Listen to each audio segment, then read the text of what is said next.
जय हिंद साथियों। इश्क और मोहब्बत के बहुत सारे किस्से आप सुने होंगे, लेकिन आज की जो वाक्य आपको सुनाने वाला हूं, दरअसल इसमें एक लड़की अपने प्यार पाने के लिए नागिन बन जाती है। और जब ये इसकी पूरी सच्चाई लोगों तक पता चलता था, हर किसी को अपने कान पे यकीन ही नहीं हो रहा था। नमस्कार, मेरा नाम जितेंद्र कुमार है और आप देख रहे हैं स्टडी सफर तक। आज की जो सच्ची वाक्य मैं आपको सुनाने वाला हूँ, दरअसल यह घटना जो है यह उत्तर प्रदेश राज्य की है।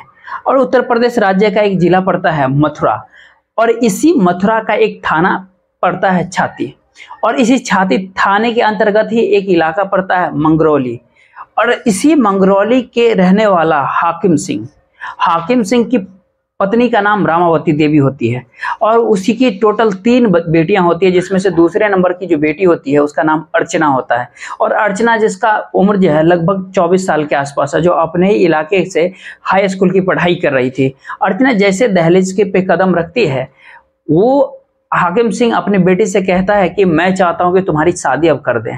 इस पे अर्चना अपने पिताजी को कहती है कि नहीं पिताजी, मैं आगे पढ़ाई करना चाहती हूँ, मेरी शादी अभी नहीं कीजिए।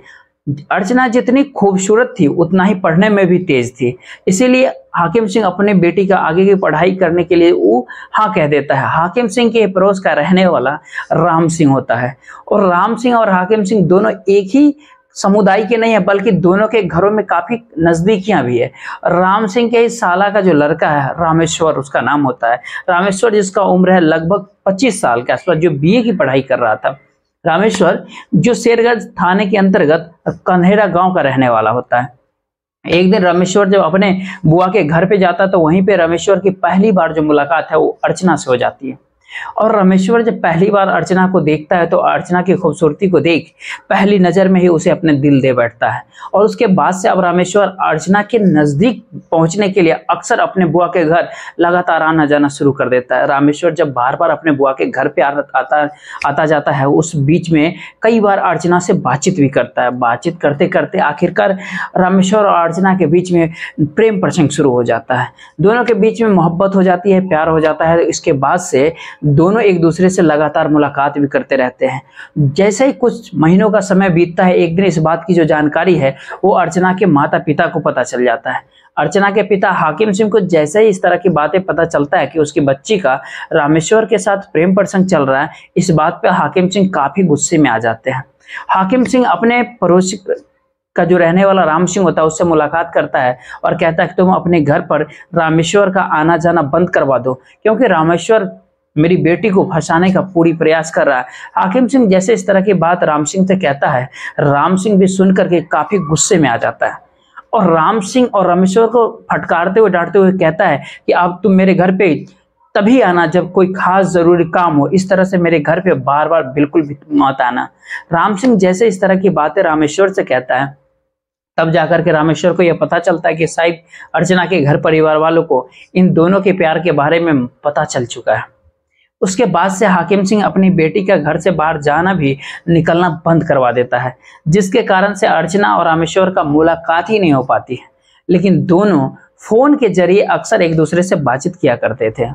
एक दिन अर्चना की मां अपने पति से कहती है कि इससे पहले कि अर्चना कोई गलत कदम उठा ले, जितनी जल्दी हो सके उसकी कहीं शादी करवा दो। हाकिम सिंह की पत्नी जैसे इस तरह की बातें कहती है, हाकिम सिंह भी अपने पत्नी की बात को मान लेता है और अर्चना की शादी कराने के लिए एक लड़के की तलाश करना शुरू कर देता है।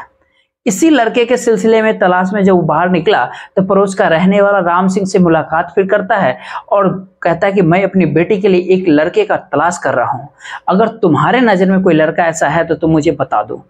इस पे राम सिंह कहता है कि दरअसल मेरे रिश्तेदारी का एक लड़का है जिसका नाम है बिहारी, जिसके पिताजी का नाम है पतिराम का जो टोटल 3 बेटे हैं, जिसमें बिहारी दूसरे नंबर का बेटा होता है। दरअसल बिहारी जो है अपने पिताजी के साथ ही खेती किसानी का काम किया करता है। राम सिंह जैसे बिहारी के बारे में बताता है, हाकिम सिंह अपनी बेटी का रिश्ता लेकर के पतिराम के घर पे पहुंच जाता है। बिहारी को जब देखता है तो बिहारी उसको पसंद आ जाता है। फिर हाकिम सिंह अपनी बेटी का रिश्ता जो है बिहारी से तय कर देता है। इधर अर्चना को जैसे इस तरह की बातें पता चलती है कि उसकी शादी अब तय हो चुकी है, अर्चना तुरंत ही रामेश्वर के नंबर पे कॉल करती है और कहती है कि तुम्हें जो कुछ भी करना है जल्दी से करो, क्योंकि हमारे पिताजी ने हमारी शादी को तय कर दिया है। रामेश्वर अर्चना से कहता है कि मैं तुम्हें भगा करके नहीं ले जा सकता हूं, क्योंकि ना तो मेरे पास कोई नौकरी है और ना ही मेरे पास कोई ज्यादा पैसा है। रामेश्वर जैसे अपना हाथ खड़ा कर देता है, अर्चना के सामने भी कोई अब रास्ता ही नहीं बचता है और आखिरकार मजबूर होकर के बिहारी से शादी कर लेती है। लेकिन अर्चना की जब बिहारी से शादी होती है तब जाकर के रामेश्वर अर्चना के नंबर पे फोन करता है और कहता है कि जिससे तुम्हारी शादी हो रही है दरअसल बिहारी मेरा सगा मामा है। अर्चना जिस लड़के से प्यार कर रही थी, शादी के बाद रामेश्वर उसका भांजा बन जाता है। अर्चना शादी करके जैसे ससुराल जाती है, ससुराल में भी रामेश्वर अक्सर उससे मिलने के लिए आता जाता रहता था। रामेश्वर जब उसके ससुराल में अर्चना से मिलने के लिए जाता है तो अर्चना उसको देख करके काफी गुस्सा हो जाती है और उससे कोई बातचीत तक नहीं करती है। यह सिलसिला लगभग कई महीनों तक चलता है, लेकिन इसके बावजूद भी रामेश्वर अपने जिद से पीछे नहीं आता, बार बार अपने मामा के घर पे आता है और आखिरकार एक दिन रामेश्वर को मौका मिल ही जाता है और उस दिन अर्चना अपने घर पे अकेली होती है। रामेश्वर अर्चना से कहता है कि मैं तुमसे आज भी बेइंतहा मोहब्बत करता हूँ, प्यार करता हूँ। मैं तुमसे शादी तो करना ही चाहता था, लेकिन हालात सही नहीं होने के कारण मैं तुमसे शादी नहीं कर पाया, लेकिन आज भी मैं तुमसे शादी करना चाहता हूँ। जैसे इस तरह की बात है अर्चना से रामेश कहता है तो अर्चना भी अपनी पूरी दिल की बात रामेश्वर से कह देती है। अर्चना रामेश्वर से कहती है कि मैंने भले ही बिहारी से शादी कर लिया, लेकिन कभी भी मैंने उसे अपने पति के रूप में स्वीकार नहीं किया है। दरअसल मैं भी तुमसे सच्चे दिल से प्यार करती हूँ, मोहब्बत करती हूँ। जैसे ही दोनों अपने अपने दिल की बातें एक दूसरे से शेयर करते हैं, उसके बाद से फिर से पहले के जैसे ही दोनों के बीच में प्यार मोहब्बत शुरू हो जाते हैं। उसके बाद से रामेश्वर जब भी अपने मामा के घर पे जाता है, मौका पाकर अर्चना से मुलाकात करता है और उसी के घर में ही दोनों के बीच में दैहिक संबंध बनना शुरू हो जाता है। यह सिलसिला जैसे ही कुछ महीनों का बीतता है, इस सिलसिला के बाद जो एक दिन अर्चना रामेश्वर से कहती है कि हम दोनों इस तरह से कब तक मुलाकात करेंगे, बेहतर है हम दोनों यहाँ से कहीं दूर चले जाते हैं। और जब दूर जाने की बात करते तो रामेश्वर कहता है कि अगर मैं भाग करके यहाँ से निकलेंगे तो मेरे मामा के घर वाले हमें कहीं ना कहीं से ढूंढ ही लेंगे, बेहतर है हम शादी तो कर लेंगे लेकिन इसके लिए कोई नया उपाय निकालते हैं। दोनों मिलकर के एक षड्यंत्र बना लेते हैं और इसी षड्यंत्र के तहत ही उसके बाद अर्चना अपने सास से यह कहती है कि रात में जब भी मैं सोती हूँ मुझे सपना आता है और उस सपना में कुछ नाग आता है और नाग कर आकर के मुझसे कहते हैं कि तुम पिछले जन्म में नागिन थी, इसीलिए हम तुम्हें अपने साथ ले जाना चाहते हैं। अर्चना जब इस तरह की बातें अपने सास से कहती है तो उसकी सास उसे काफी समझाते हुए कहती है कि सपना जो होता है वो सब कुछ झूठ होता है। और जैसे कुछ दिनों तक इस तरह की बातें होती रही, एक दिन बिहारी जब अपने खेतों में से काम करके दोपहर के समय में घर आ जाता है, अपने ही घर में रामेश्वर और अर्चना को रंगे हाथों ही पकड़ लेता है। दोनों को जब आपत्तिजनक स्थिति में देखता है, रामेश्वर वहां से भाग खड़ा होता है। रामेश्वर तो भाग जाता है लेकिन बिहारी अपनी पत्नी की बुरी तरीका से पिटाई कर देता है। इतनी सारी गलतियां करने के बावजूद भी अर्चना अपने पति से माफी नहीं मांगती, बल्कि उल्टा उससे लड़ने लगती है, जिसके कारण बिहारी और उसकी पत्नी के बीच में काफी दूरियां बनने लगती है और आए दिन हर एक दिन दोनों के बीच में लड़ाई झगड़े होते रहते थे। दोनों के बीच में जब लड़ाई होते रहते इस तरह से चल रहा था, एक दिन इस तरह से अर्चना नाराज हो जाती है कि अपने पति को छोड़ करके मायके चली जाती है। अर्चना अपने मायके में तो चली जाती है लेकिन बिहारी भी इस बारे में न तो अपने घर वाले से कुछ बताता है कहता है और न ही अर्चना को लाने के लिए अपने ससुराल ही जाता है। अर्चना जब अपने मायके में जाकर के लगभग 6 महीने तक रह जाती है, उसके ससुराल से कोई भी बुलाने जब नहीं जाता है, आखिरकार एक दिन हाकिम सिंह अपने समधी के नंबर पे कॉल करता है और कहता है कि आखिर क्या बात है कि तुम लोग मेरी बेटी को यहाँ से नहीं लेकर के जा रहे हो। इस पे पति राम कहता है कि मैं आज ही अपने छोटे बेटे को भेजता हूं और उसके साथ तुम अर्चना को भेज देना। उसके बाद से पति राम अपने छोटे बेटे को भेज देता है और उसका छोटा बेटा जाकर के अर्चना को अपने साथ लेकर के आता है। अर्चना जब अपने ससुराल पहुंचती है, अगले दिन 31 मई 2014 के रात्रि के समय में पूरा परिवार खाना वाना खा करके एक साथ बैठ करके खाना खाया और सो जाता है। अगली सुबह जब बिहारी उठता है तो देखता है कमरे में अर्चना है ही नहीं। दरअसल कमरे में ही अर्चना के कपड़े, उसके हाथों के चूड़ियां और मंगलसूत्र रखा हुआ था और वहीं पर जो एक पेपर भी रखा हुआ था। बिहारी जब उस पेपर को पढ़ता है तो अर्चना उसमें लिख डाली थी कि दरअसल पिछले जन्म में मैं नागिन थी और इसीलिए मैं कुछ नाग आकर के मुझे नागिन बना दिया है। मैं इसी कमरे में मौजूद हूँ लेकिन नागिन के रूप में हूँ।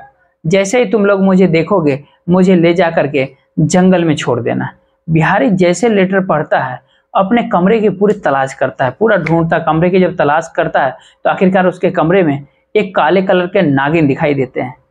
बिहारी इस बारे में जब अपने पूरे घर वालों को बताता है तो ये बातें सुन करके बिहारी की माँ भी कहते हैं कि अर्चना बिल्कुल ठीक ही कह रही थी कि उसके सपने में अक्सर नाग देवता आते थे और उसे कहते थे कि तुम पिछले जन्म में नागिन थी, इसीलिए हम तुम्हें अपने साथ ले जाना चाहते हैं।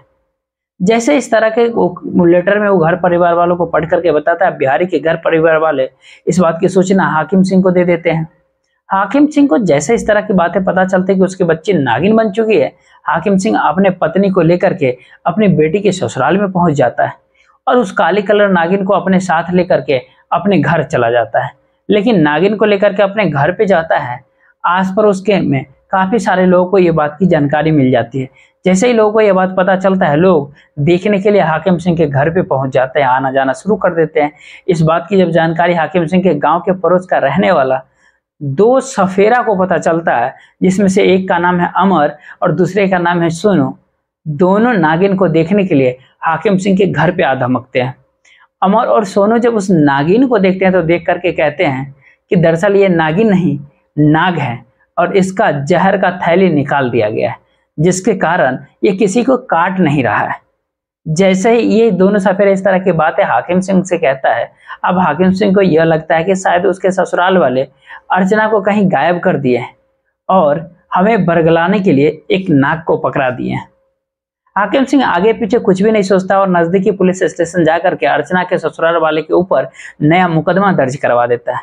जैसे मुकदमा के बारे में अर्चना के ससुराल वालों को पता चलता है, सब के सब घर छोड़ करके भाग जाते हैं। इधर पुलिस जैसे मुकदमा दर्ज करती है, उसके बाद से अपने पूरे दलबल के साथ अर्चना के ससुराल पहुंच जाती है। जब अर्चना के ससुराल में जाती है तो पुलिस की वहां पे मुलाकात जो है अर्चना के ससुर से हो जाती है। पुलिस पतिराम को अपने कस्टडी में लेकर के थाने तो पहुंच जाती है और फिर वहां पे अर्चना के बारे में पूछताछ करती है। पतिराम कहता है कि साहब मुझे अर्चना के बारे में कुछ भी नहीं पता है। लेकिन पतिराम के बेटे बिहारी को जो ये बात पता चलता है कि पुलिस ने उसे पिताजी को गिरफ्तार कर लिया है, बिहारी खुद थाने में पहुंच जाता है और जाकर के पुलिस वालों को कहता है कि साहब ये सब कुछ झूठ है, दरअसल मेरी पत्नी नागिन नहीं बनी है। दरअसल उस दिन भी बिहारी उस सारी करतूतें पुलिस को बताता है कि कैसे अपने ही घर में उसने अपनी पत्नी और रामेश्वर के एक साथ रंगे हाथ पकड़ लिया था। बिहारी पुलिस वालों से कहता है कि साहब रामेश्वर और मेरी पत्नी का शादी से पहले ही प्रेम प्रसंग चल रहा था और मैंने दोनों को अपने ही घरों में पूरे रंगों हाथों पकड़ा था। अब जब अर्चना घर से गायब हुई उसके बाद से रामेश्वर के बारे में मैंने पता जब किया तो पता चला कि रामेश्वर ही उसी दिन से ही घर से गायब है। बिहारी जैसे इस तरह की बातें कहता है, पुलिस पूरा विश्वास कर जाती है कि शायद अर्चना रामेश्वर के साथ में फरार हो चुकी है। इसीलिए पुलिस अब अपने दलबल के साथ रामेश्वर के घर पे पहुंचती है। रामेश्वर के घर पे पहुंचती है तो पुलिस को पता चलता है कि रामेश्वर अपने घर परिवार वालों से अभी अभी बातचीत कर रहा है। पुलिस रामेश्वर का नंबर ले लेती है और उसका मोबाइल जो है सर्विलांस पे डाल देती। जैसे ही लोकेशन पुलिस वालों को मिल जाता, पुलिस अपने दलबल के साथ 24 अक्टूबर 2014 को भोपाल में जाती है और भोपाल शहर जाकर के रामेश्वर और अर्चना दोनों को अपने कब्जे में लेकर के थाने पहुंच जाती है और फिर जाकर के अर्चना से इस पूरे षड्यंत्र के बारे में पूछती है।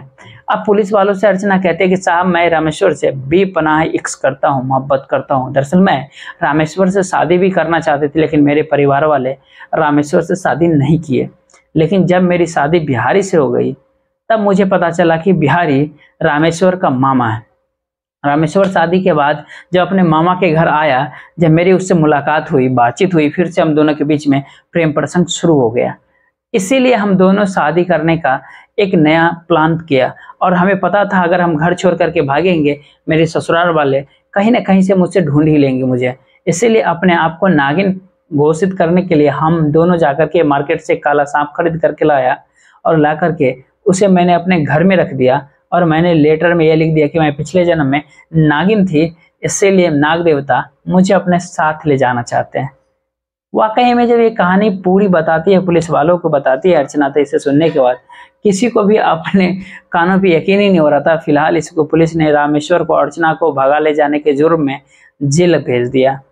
दोस्तों, पूरे घटनाक्रम का सुनाने का उद्देश्य आपका दिल दुखाना नहीं था, परेशान करना नहीं था, बल्कि आपको बताना था कि आप जहां भी रहे सुरक्षित रहे और अपनों का ख्याल रखें। तब तक के लिए जय हिंद।